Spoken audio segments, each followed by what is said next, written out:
Welcome back, everyone, for another deep dive. And this one you might want to sit down for. Yeah, this one's really going to get you thinking. This is a true crime case. It's heartbreaking. Yeah.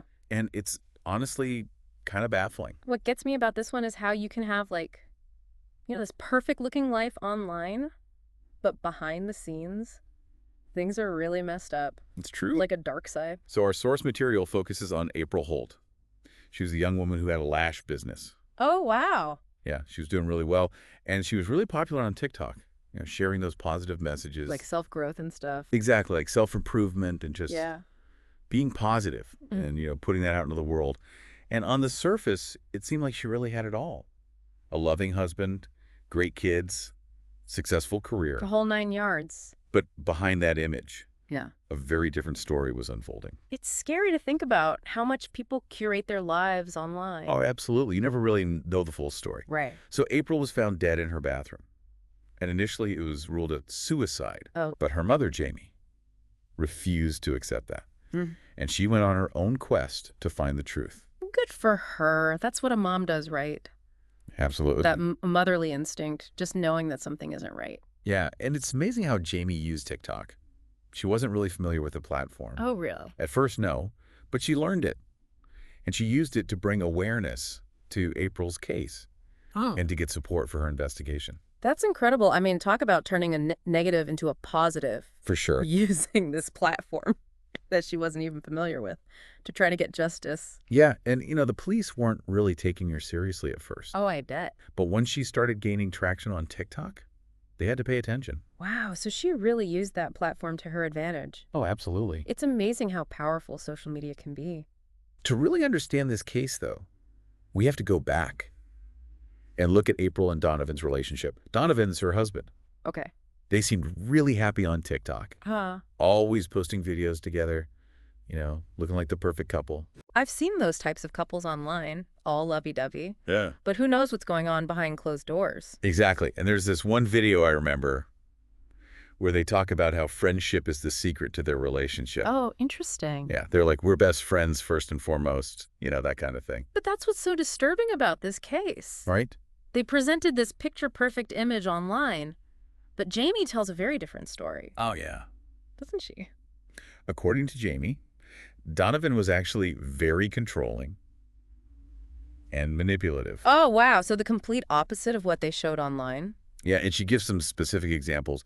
Like, he would sleep outside April's apartment after arguments. Seriously? Yeah, like refusing to leave. That's creepy. And he would try to isolate her from her family. Oh. He didn't want her to see them as much. Trying to control who she talks to. Classic sign of an abuser. Yeah, and he was even possessive over April's daughter, Serenity. Serenity. Yeah, her daughter from a previous relationship. Oh, wow. So he was trying to control her whole life. It really paints a different picture than what they were showing on TikTok. You said it. It's like they were living a double life. And it gets even more disturbing as we go through the timeline of events. Oh, no. This is already so unsettling. I know.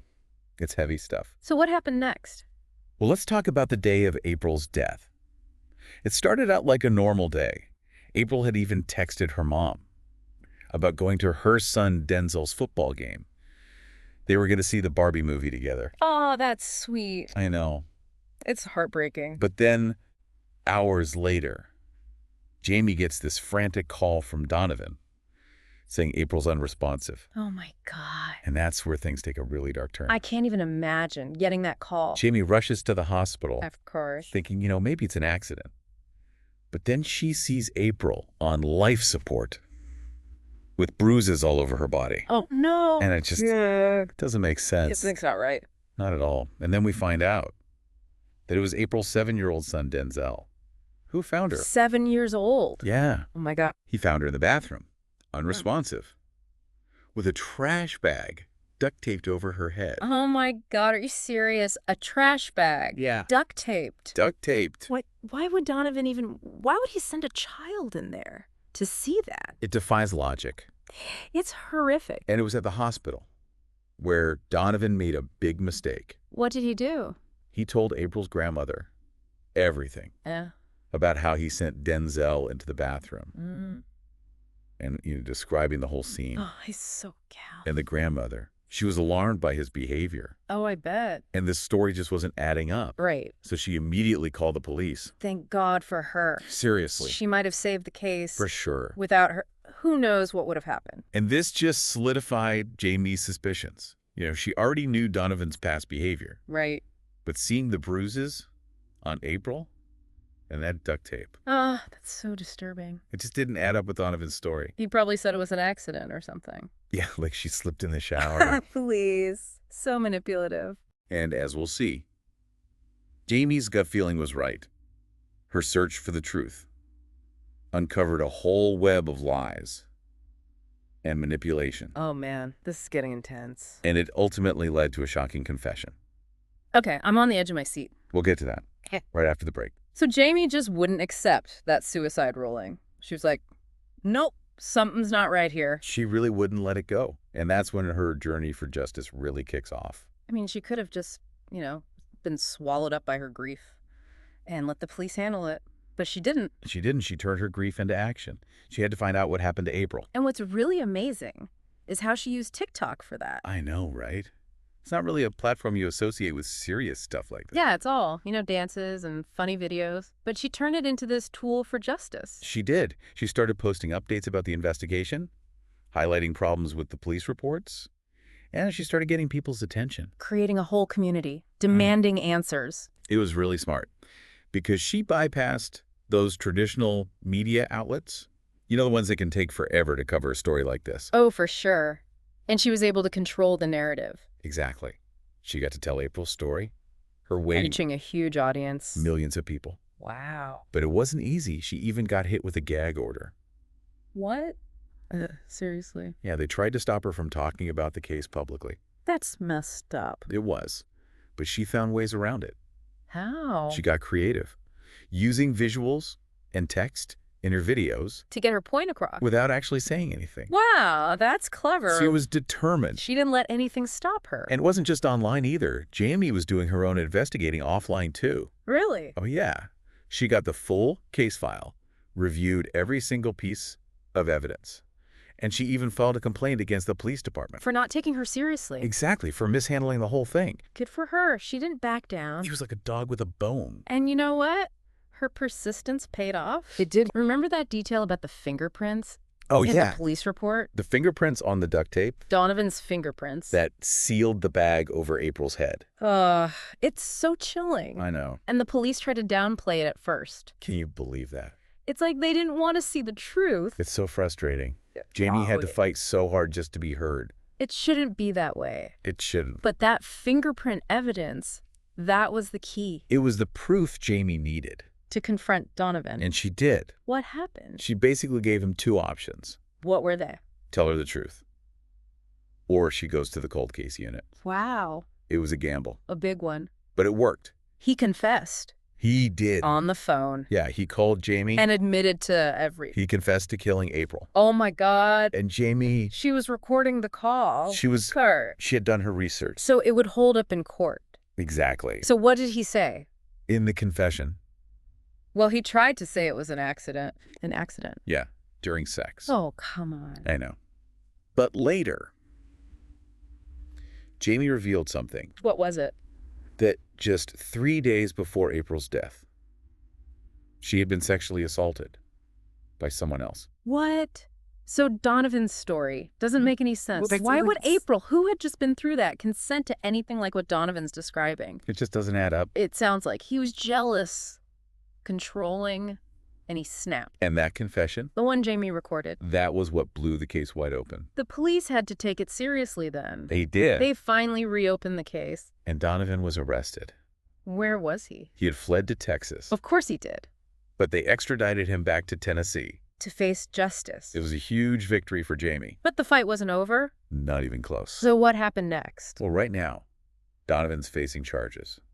Reckless homicide, falsifying a report, tampering with evidence. That doesn't seem like enough. It doesn't, and Jamie agrees. She's pushing for more serious charges. First-degree murder and child endangerment. Because of Denzel? Yeah, because of what Donovan put him through. It's hard to believe that a father would do that to his own son. I know. But you know what's really inspiring? What's that? In the middle of all this darkness, Jamie found a way to blow some light. She did. She's opening a grief center In April's honor. called Grieve With Me. It's amazing. What a beautiful tribute. It's going to offer free resources and support to anyone who's grieving. It's going to be a safe space Hmm. for healing and community. And the name. Grieve With Me. It comes from a children's book that Jamie co-wrote Yeah. with April's daughter, Serenity. Oh, that's so sweet. It is. It's a way to keep April's memory alive. And to help others who are going through something similar. And on top of all that, April was an organ donor. She was. Even in death, she was able to give the gift of life. She saved 4 lives. Wow. It's incredible. It shows you that even in the darkest times, there can still be light. Absolutely. So as we reflect on this case. It's a really heavy case. Yeah. What are the takeaways? What can we learn from April's story? Well, for one, we have to be careful about what we see online. Especially on social media. People present these perfect versions of themselves. But you never know the whole story. Right. It's a reminder to be aware of the signs of domestic violence. Those red flags. We have to pay attention. And speak up if we see something that's not right. Silence can be deadly. It can. And Jamie's courage In telling April's story, is an inspiration to us all. she's using her voice to encourage others to break the silence, to get justice. And her efforts are already making a difference. Yeah, that grief center is going to help so many people. It is. It's a place where people can find support and community. When they need it most. April's story is tragic, It is. but it's also a story of resilience Of love. and of the fight for justice. And as we wrap up this deep dive, Let's honor April's memory. by creating a world where everyone feels safe Right. and valued and empowered. Let's break the silence and challenge the systems that allow abuse to happen. And let's support those who are struggling. If you or someone you know is experiencing domestic violence, please know that you are not alone. There are resources available. Reach out to a friend, a family member, or one of the many organizations that are dedicated to helping victims of abuse. You deserve to live a life free from fear and violence. Let's work together to create a brighter future where stories like April's are no longer a reality. It's really powerful how she took this horrible tragedy and found a way to help others. It's like she's making sure April's story has meaning. Exactly. You know, it's so easy to get caught up in the perfect lives people portray online. Oh, absolutely. But April's story is a harsh reminder that things aren't always what they seem. It's a wake-up call for all of us. We need to be more aware of the signs of domestic violence. Those red flags. Yes, and we need to speak up if we suspect something's wrong. Silence can literally be deadly. It's about looking out for each other. Yeah, exactly. Jamie is so brave for sharing April's story and pushing for change. She's a true advocate. It's inspiring to see her using her platform to help others break the silence. And that Grieve With Me Center is going to be an incredible resource. Imagine a place where people can come together to heal and support each other. It's going to make a real difference in people's lives. April's story is a powerful reminder of the devastating effects of domestic violence. It is. But it's also a story of hope and resilience. Yeah, it really is. So, as we conclude this deep dive, let's honor April's memory by working towards a world where everyone feels safe and respected. A world free from violence. And let's never forget the importance of speaking up and supporting those who need help. If you or someone you know is experiencing domestic violence, remember, you're not alone. There are resources available, people who care, and organizations dedicated to helping. Reach out. Don't suffer in silence. There is hope. And you deserve to live a life free from fear. Absolutely. Thank you for joining us for this deep dive. It's been a heavy one, but I think it's a conversation we all need to be having. Until next time, take care of yourselves and each other.